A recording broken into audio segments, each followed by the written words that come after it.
sa paghahanap ng mga malinaw at totoong impormasyon, mga lokal na balitaan, at syempre pa mga impormasyon na magdadagdag sa atin ng kaalaman at inspirasyon na siya namang magagabay sa ating pang-araw-araw na pagdedesisyon.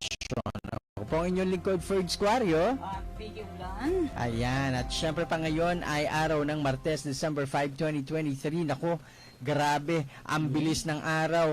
At yan na nga, syempre, pinasimulan yan, December 1, ay ang pagbubukas ng ilaw ng napakataas ng higanteng Christmas tree dito sa Puerto Princesa, December dyan 1. sa Balayong People's Park. Yes, no? correct. Kaya naman, hudyat na yan ng ating Kapaskuhan, piyesta na Kapaskuhan pa Piyesta dito na sa Pasko ating pa. tama dito sa ating lungsod ng Puerto Princesa. Correct. At hindi na tayo magpapaligoy-ligoy pa. Yes. Dadako na tayo sa unang parte ng ating programa. Sapagkat At may mga yan, bisita tayo ngayong araw na ito. Tama. At Okay. yan naman ay syempre ang ating mga balitaan sa Yes. Balitang Palawenyo. Okay.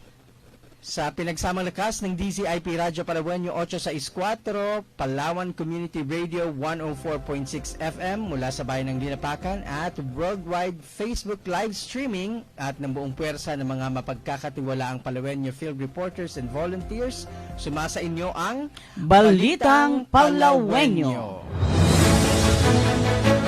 Nagbabalita live mula sa himpilan ng naninindigan sa katotohanan at tiwala ng bayan sa pinagsamang lakas ng DZIP Radyo Palawenyo 864 at buong puwersa ng alamin na pag-usapan news team, mga balitang hinala ng inyong mga mapagkakatiwalaang Palawenyo field reporters, mga naging kaganapan at mga pangyayari sa lungsod ng Puerto Princesa at lalawigan ng Palawan. Mga balitang may kabuluhan at dapat ninyong malaman, balitang pangkomunidad, mga balitang lokal. Sumasa inyo ang Balitang Palawenyo.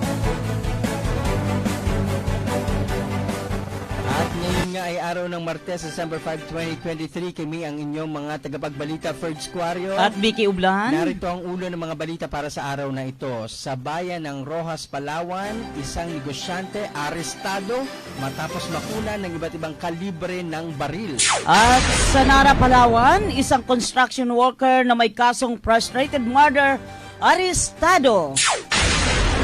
Samantala sa bayan naman ng Aborlan, Barangay Tanod, patay matapos mabangga ng isang minor de edad na siklista.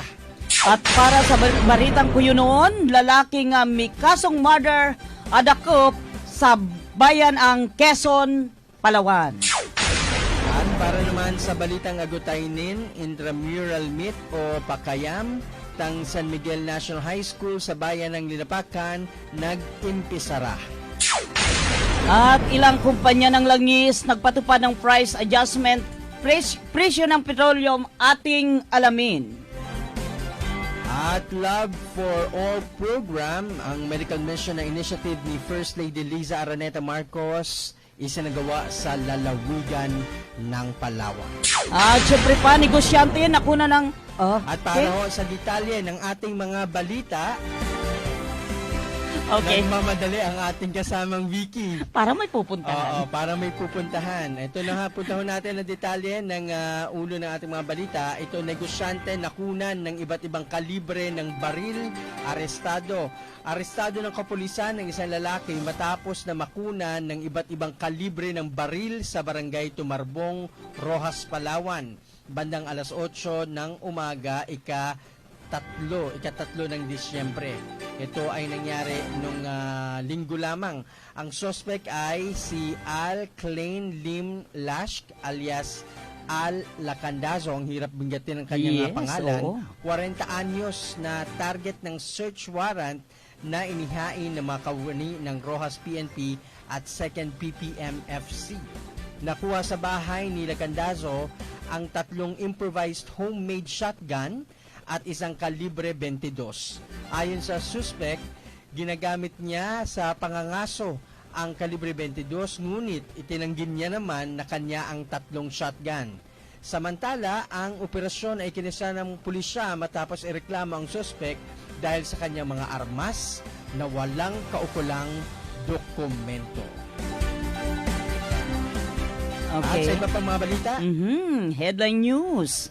Construction workers na may kasong frustrated murder, arestado sa bayan ng Nara, Palawan. Alamin natin ang report mula kay Ariel Cabaylo, Tabangay.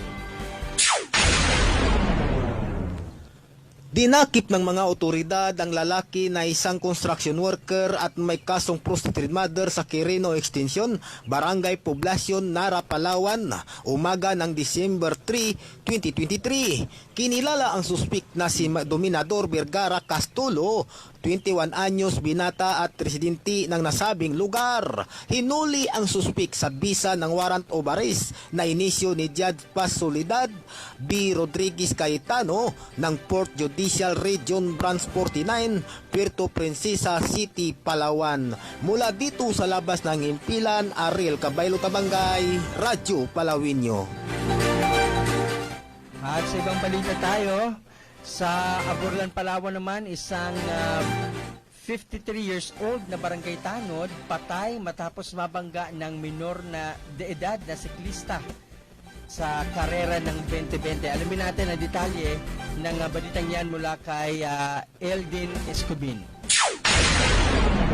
Hindi na umabot ng buhay sa pagamutan ang isang barangay tanod ng barangay Isaob, Aburlan, Palawan matapos magsilbing marshal sa ginawang lokal na karera ng bike o kilala sa tawag na 20